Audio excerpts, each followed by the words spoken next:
Welcome to ARK TV Telugu. నేను మీ ఆద్య. కల్కిలో విజయ్ దేవరకొండ అలా కనిపిస్తాడా? Pan India star Prabhas latest sensation కల్కి 2898 AD కోసం ప్రేక్షకులు ఎంతో ఆసక్తిగా ఎదురు చూస్తున్నారో ప్రత్యేకించి చెప్పక్కర్లేదు. ఈ ప్రెస్టీజియస్ మూవీని నాగశ్విన్ తెరకెక్కిస్తుండగా పూర్తి సైన్స్ ఫిక్షన్ మూవీగా ఇది రానుంది. ఈ సినిమాలో భారీ కాస్టింగ్ ఉండనున్న సంగతి తెలిసిందే. ఇందులో విజయ్ దేవరకొండ కూడా ఓ పాత్రలో నటిస్తున్నట్లు తెలుస్తోంది.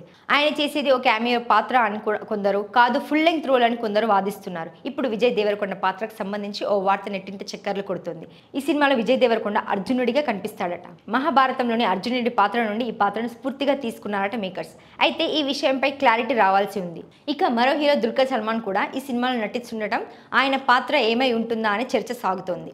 ఇక ఈ చిత్రంలో ప్రభాస్ సహా ఎందరో దిగ్గజాలు నటిస్తుండగా వారిలో లోకనాయకుడు కమల్ హాసన్ కూడా ఒకరు.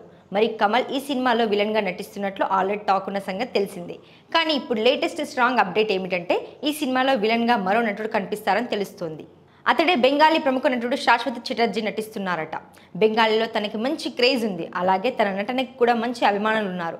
మరి ఈయన ఈ చిత్రంలో నటిస్తున్నారట. ఇక దీనిపై మరింత క్లారిటీ ముందు రానుంది. Rebel star Prabhas Baahubali series చిత్రాలలో వరల్డ్ వైడ్గా సూపర్ క్రేజ్ని సొంతం చేసుకున్నారు. చేసే ప్రతి చిత్రం కూడా ఎంతో స్పెషల్గా ఉండే విధంగా చూసుకుంటున్నారు. బాహుబలి తర్వాత సాహో, సలార్ చిత్రాలు ప్రభాస్ క్రేజ్ను గట్టిగా ఉపయోగించుకుంటున్నాయి. అయితే ఒక్క రెబల్ స్టార్ ప్రభాస్ క్రేజ్తోనే సాధ్యమైన మరో భారీ బడ్జెట్ మూవీ కల్కి 2898 AD చిత్రం జూన్ 27, 2024 వరల్డ్ వైడ్గా థియేటర్లలోకి రానుంది. ఇది పాన్ వరల్డ్ మూవీగా ఆడియన్స్ ముందుకు రాబోతుంది. 2D మరియు 3D స్క్రీన్లలో భారీ విజువల్స్తో అలరించడానికి రెడీ అయిపోయింది. ఈ చిత్రంకి దర్శకత్వం వహిస్తున్న టాలెంటెడ్ డైరెక్టర్ నాగ్ అశ్విన్ సినిమాను వేరే లెవెల్లో ప్లాన్ చేశారు. కేవలం సైన్స్ ఫిక్షన్ కథ మాత్రమే కాకుండా మైథాలజీ కాన్సెప్ట్ను కూడా జోడించి ప్రేక్షకులను ఎంగేజ్ చేయడంలో సక్సెస్ అయ్యాడు అని చెప్పాలి. ఆడియన్స్కి కొత్త అనుభూతిని అందించే విధంగా చేసిన ఈ ప్రయత్నంకి సంబంధించిన ట్రైలర్ రిలీజ్ అయ్యింది. ట్రైలర్లో ఎన్నో ఆసక్తికర విషయాలు వెల్లడించారు మేకర్స్. అమితాబ్ బచ్చన్, దీపికా పదుకొనె, కమల్ హాసన్ రోల్స్ సినిమాకి ఎంతో కీలకం అనేది ట్రైలర్ను చూస్తే తెలుస్తుంది. భారీ విజువల్స్ చూస్తుంటే మేకర్స్ ఏమాత్రం రాజీ పడకుండా సినిమాను గ్రాండ్గా నిర్మించినట్లు తెలుస్తుంది. ఈ గ్రాండ్ విజువల్స్, బ్యాక్గ్రౌండ్ మ్యూజిక్తో ప్రభాస్ ఫ్యాన్స్ ఎంతో సంతోషం వ్యక్తం చేస్తున్నారు. ఇలాంటి చిత్రంను ప్రభాస్తో చేస్తున్నందుకు నాగ్ అశ్విన్పై ప్రశంసల వర్షం కురిపిస్తున్నారు. ఇలాంటి కథతో తమ హీరోను వెండి తెరపై చూసేందుకు ఫ్యాన్స్ ఎంతో ఆసక్తిగా ఎదురు చూస్తున్నారు. ఈ చిత్రం యొక్క ట్రైలర్ ఇటీవల విడుదలైంది. ఆన్లైన్లో భారీ బజ్ సృష్టించింది. చిత్ర నిర్మాతలు 2 నిమిషాల 30 సెకండ్ల నిడివి గల అదనపు ట్రైలర్ను సిద్ధం చేసినట్లు తాజా నివేదికలు వెల్లడిస్తున్నాయి.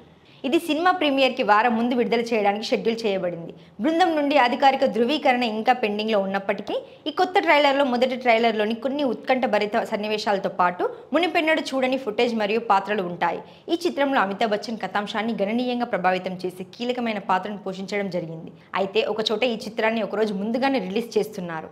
అది ఎక్కడా అని అనుకుంటున్నారా? లండన్లోని బ్రిటిష్ ఫిల్మ్ ఇన్స్టిట్యూట్ ఐమాక్స్లో కల్కి మూవీ తెలుగు వర్షన్ను ప్రీమియర్ వేస్తున్నారు. కల్కి మూవీ వరల్డ్ వైడ్గా జూన్ 27న రిలీజ్ అవుతుంటే ఇక్కడ మాత్రం ఒకరోజు ముందుగానే ప్రీమియర్ వేస్తున్నారు. ఇక్కడ ఒక సినిమా ప్రీమియర్ వేయడం చాలా అరుదు. గతంలో RRR మూవీకి కూడా ఇక్కడ ప్రీమియర్ వేశారు. మళ్ళీ ఇప్పుడు కల్కి మూవీకి ఈ అరుదైన గౌరవం దక్కనుంది. ఇక కల్కి మూవీ కోసం యూఎస్లో బుకింగ్స్ ఇప్పటికే మొదలవగా అక్కడ టికెట్లు హాట్ కేకుల్లో అమ్ముడవుతుండడం విశేషం.